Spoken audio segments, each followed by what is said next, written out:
تو آج اس کتاب کو پڑھتے ہوئے بہت ساری یادیں زندہ ہو گئی ہیں، اور کتاب بڑی طویل ہے، لیکن بطور نمونہ میں آپ کے سامنے قاضی ایاس رحمۃ اللہ علیہ اور ان کی زندگی کے حوالے سے جو انہوں نے تقریباً 3 صفحے کلام کیا ہے، اس کا ایک خلاصہ آپ کے سامنے رکھنا چاہتا ہوں کہ یہ کتاب کس قدر دلچسپ ہے۔ شروع میں تو انہوں نے تعارف لکھا ہے کہ ایاس بن معاویہ یہ ایک تابعی ہیں اور ان کے دادا صحابی تھے۔ کہہ رہے ہیں کہ یہ فقیہ تھے اور بڑے پاک دامن تھے، اچھے اخلاق والے تھے۔ تو یہاں پر انہوں نے قاضی ایاس کا ایک بہت ہی دلچسپ واقعہ ذکر کیا ہے۔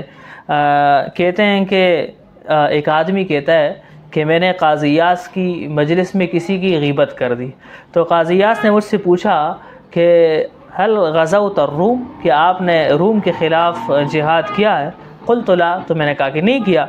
تو انہوں نے پھر سوال کیا کہ اغزوت فارس، کہ آپ نے فارس کے خلاف جنگ لڑی ہے، جہاد کیا ہے؟ قلت لا، میں نے کہا کہ نہیں۔ کہا کہ اغزوت السند والہند والترک، کہ آپ نے سندھ، ہند اور ترکی میں جہاد کیا ہے؟ کہ میں نے کہا کہ میں نہیں کیا۔ قلت لا۔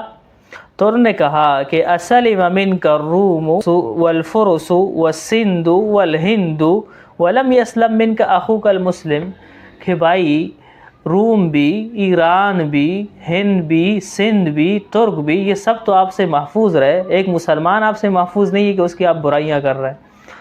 تو مطلب ان کا یہ ہے کہ دشمن آپ سے محفوظ ہے اور آپ اپنے مسلمان بھائی کی برائی کرنے میں لگے ہوئے ہیں۔